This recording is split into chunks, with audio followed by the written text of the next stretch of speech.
kadege kojango mawodu dongo jabendoga yandege kolumbo. Jambo, everybody. Jambo, jambo, jambo. Habari gani? Mzuri sana. Kenya yetu. What? Have I forgotten that song? Jambo, jambo bwana. Habari gani? Mzuri sana. Wageni wakaribishwa. Kenya yetu hakuna matata. Kenya inchi yetu hakuna matata. Kenya, I could have given you guys a waist dance, the way we dance that song, but I'm not gonna do it because I am on free mode. Your girl is not wearing, you know, like support, and I don't want to. I have to be what is it called? I have to be decent on this channel. So anyway, guys, I hope you're doing fantastic this day. I'm back with another video. You've seen the title. I'm gonna go straight to it. So I am going to address a question that has been asked on my channel several times. People want to know exactly how much they need to save to be able to become a homeowner in Kenya. Guys, I don't know where to start. It depends on what house, what kind of, but let me just tell you something. Me personally, I would say that I don't really mind to start from nowhere, to start from low. You get it? I don't mind. For example, I'm not a kind of a person who would live in a high-rise or in an expensive house just for the sake of it, or who would for status quo, or somebody who would rent an expensive house or drive an expensive car. Before I put my priority, I know how to line my priorities. So me owning a place, a home, was my dream. Even to start with, like I started having that in my mind from very long time ago. Even before I started earning, I really wanted a house, a home, a place called home. I didn't want to pay rent in any way. So I think that the majority of people who are asking this question are sort of in diaspora, and they want to know exactly how much they need to save to be able to build a place. But I do think that you don't even need to save much to start, you know. And also it depends you can actually live in a semi-permanent house and continue. It depends on how comfortable you are where you are. Also it depends on your current income. It depends on, you know. And I know that for me personally, what I did was that I was living in a very low I was trying to save money. So I lived in a place where I was paying very less rent. I started, like, there was a paid 6,000, that was rent for a 1-bedroom house, because I didn't have to show off to anybody. You know, there are people who live in these expensive homes just because they want to show off, or they want to show people, you know what, I can afford, so hey, why not? I'm not judging you guys, but I didn't want to live extravagantly before I own a place called home. So I wanted to save as much as possible. So I started living in a very, like, you know, a small house. I lived in a 1-bedroom, and then I moved to a close near where I purchased land, and lived in a 5,000 Kenya shillings. I don't know how much is that in US dollars. I think is like 5,000 a month is less than it's less than $100 a month. So I was paying that for a couple of years when I was still developing my place. So what I would say is that if you're renting currently, I would rather you rent cheaper. You know, you go to a cheaper area. Doesn't matter the area, just go to a cheaper place so that you can save that money to contribute towards that money can go towards building your house. So that is what I did. And you can start with as less as less. For example, this is what I did.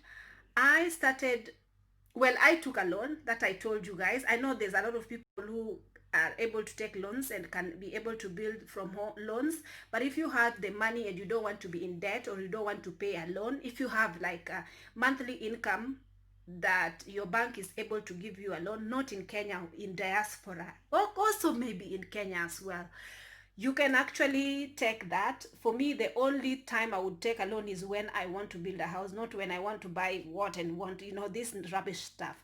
So yeah, um yeah, you can start by even 1 million Kenya shillings can start, because you need to do a good foundation for your house.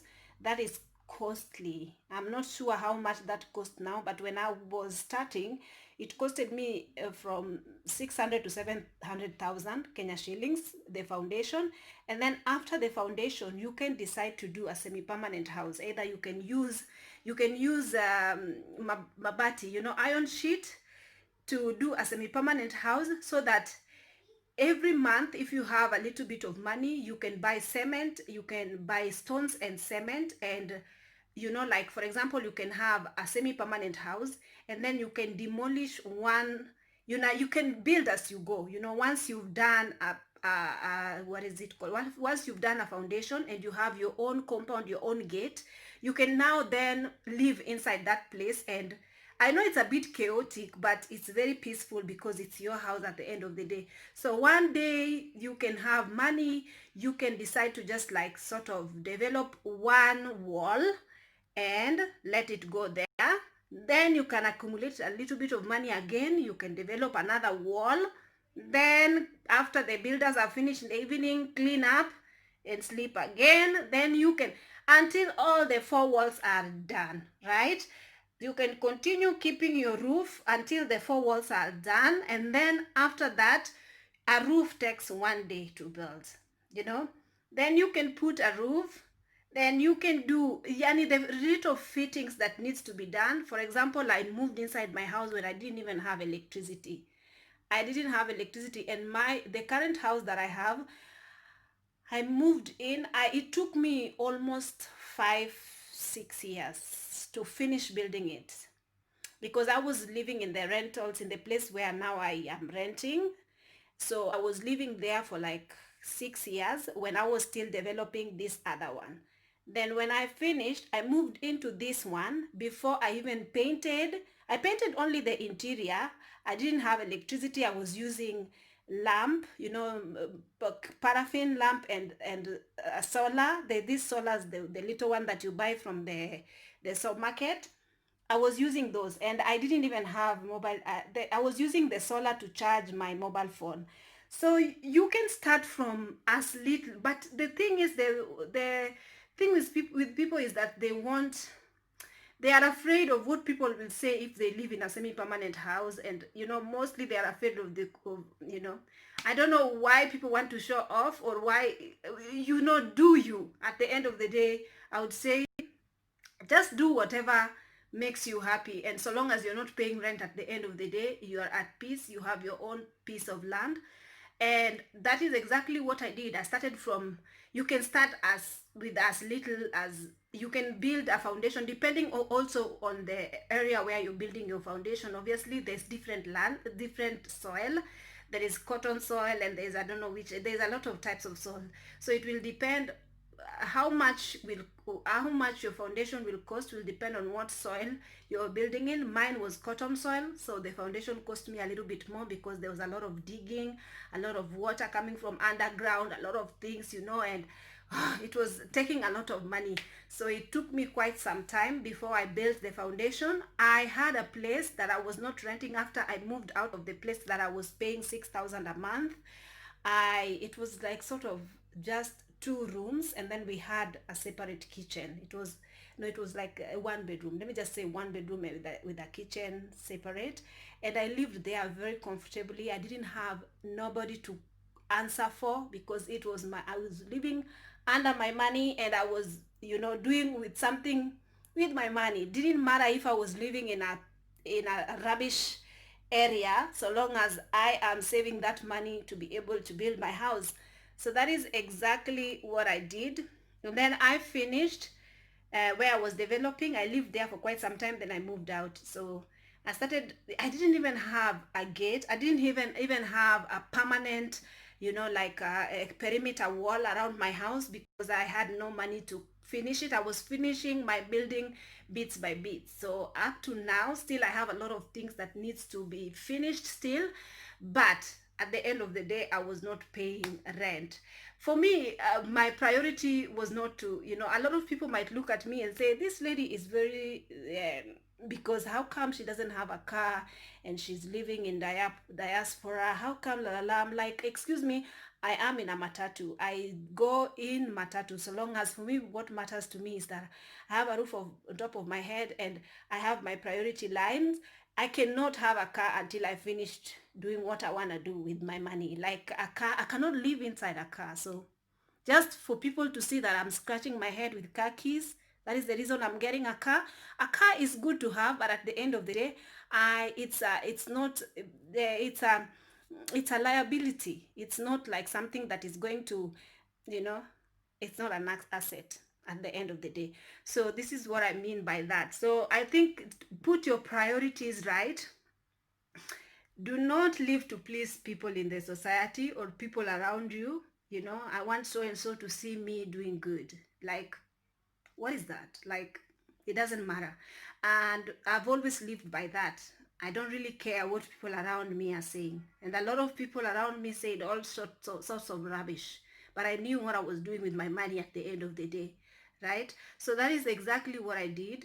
At the moment, I have a lot of still projects that I am still doing, a lot of things that I'm doing, especially because remember, my projects were done when I was not in Kenya. So I was not there to do everything that I wanted to do at, the way I wanted them to be done. So now that I will be going to Kenya, hopefully soon, I'll be able to be there to monitor and to do everything the way I wanted to. Because now my house is 4 bedroom and I don't see the need of me having an entire house for myself.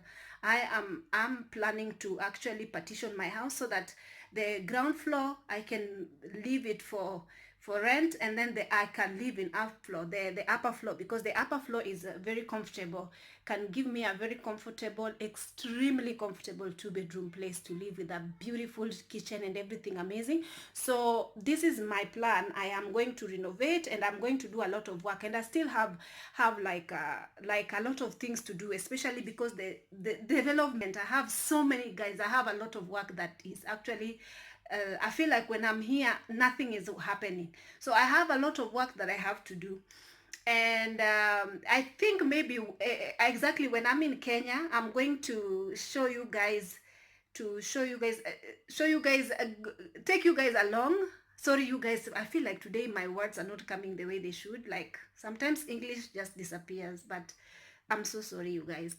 I'm going to bring you guys along when I am doing my renovation, and I'm gonna show you guys. So you guys will see. I'll take you guys through it one by one. We'll go to Kenya, and I know a lot of people are anticipating me being in Kenya, showing you guys around and doing normal stuff in Kenya. Right now I really like watching. There is this renowned renowned very well-known presenter in Kenya. She's called Kyallo, and I was watching her, and watching because she just launched a YouTube channel, and I was watching her, and I just really loved how her vlogs came about, because usually I like watching vloggers from Kenya just to see how their vlogs come about. The vloggers who are very real, very, very real. I don't like vloggers who are like sugarcoating things because they are afraid of what other people will say about them. I like vloggers that are real regarding situations, that whether it is affecting them or not affecting them, you live life as a real human being, not to please people out here in the social media. I know people who don't really like to, they sugarcoat so many things. That's why I like vloggers like I'm not gonna mention their names, but because you know. But anyway, Betty Kyallo, I do like her because I like the type of contest she's bringing about. She's a career woman, even though she was in the corporate world, she was employed. But now with the pandemic, you see that everyone is sort of losing their job, so people have backup plan. But Betty has always had a backup plan. To an extent, she was employing her. She had her own business while she was, in corporate employment. But right now she's sort of is also renovating her business. She's got beauty parlor or something. So I relate to her so much because I feel like she's strong and she's gone through a lot, but she's standing up, and she's also a single mom. So she's trying as much as possible to be able to support her child and still live very comfortably. But when I was watching her, I don't know whether I am not, just now I'm following Betty because I didn't follow her before. I'm not sure whether it, I'm not sure about her lifestyle yet. I'm yet to what am I gonna say? I don't want to say something negative because let me not say something negative, or because you guys, sometimes my mouth, I just talk. I just talk. But anyway, let me say to you guys exactly, because when I say I don't like people who are filtering, this is, let me lead by example. I don't want to filter myself. But when I watch Betty Kyallo, I've sort of have wondered, have you ever watched some people and then wondered, how much do these people get paid? It's none of my business, but I'm wondering. And because their lifestyle seems really, really amazing and very polished when you look at Kenya, because a lot of people usually associate Kenya with poverty and all this, and hustling, and a lot of not easy lifestyle. But then you see they are portraying amazing life that is very glossy, especially the car that she is driving. I like her car. It's amazing car. But then again, I couldn't help but ask myself, where she stays, is it rented, or she's actually bought that place? Because me, I cannot see myself driving such a car without, and being renting, let's say renting 100,000 plus Kenya shillings a month, renting a house that much, and then driving that much car. Even if I removed my money 100% and I did not finance it through bank loan, I was sort of wondering. Or again, I don't want to judge, but I've seen, somebody was telling me, look at us when you're talking, look at us when you're talking, look at the lens. Guys, sorry, sometimes I don't realize that I don't look at the lens when I'm talking to you guys. And I was just, because I'm trying to gather my thoughts.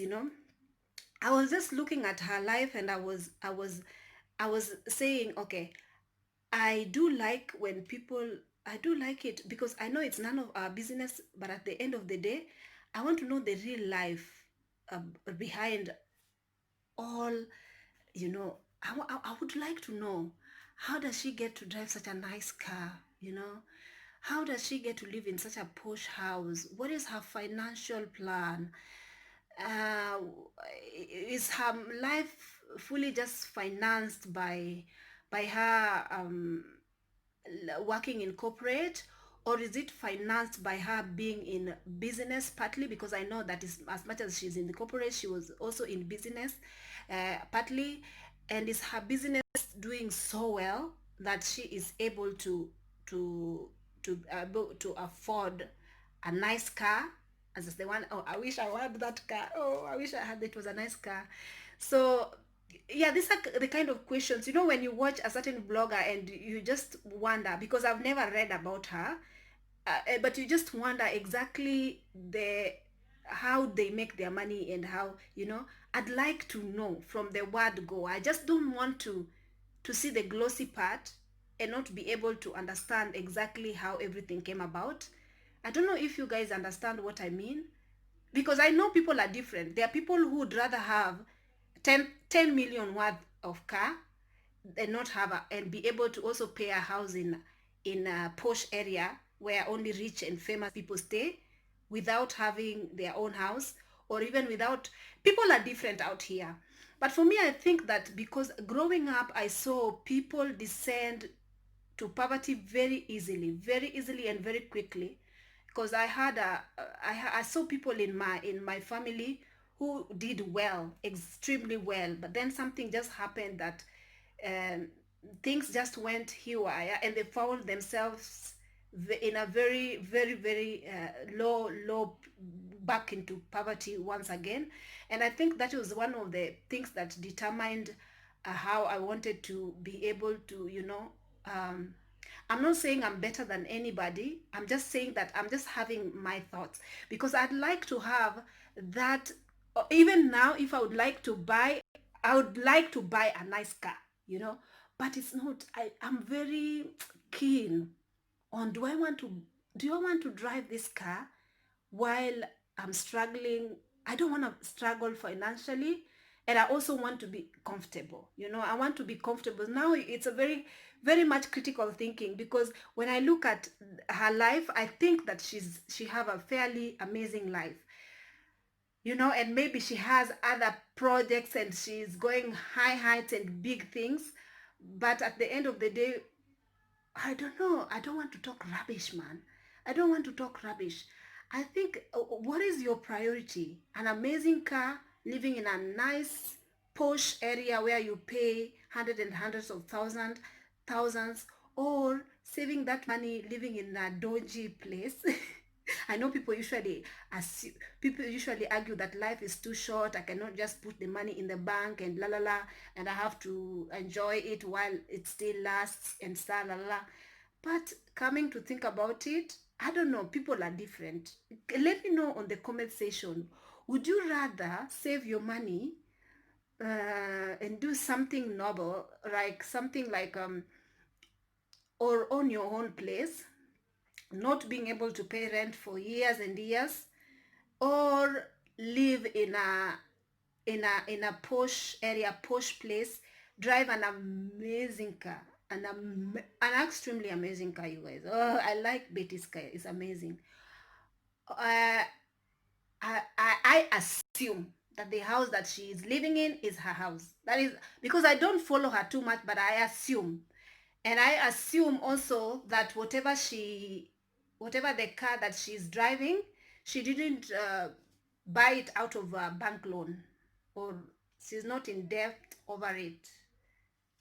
I don't know, guys. I don't know. I'm a vlogger, and then also I like to question things, and I also like to reason out. People might find it gossipy, or none of my business, but I like to question these things, you guys. I like to question these things. So, guys, let me know. I think maybe this vlog was all over the place, but this is just me. This is my head.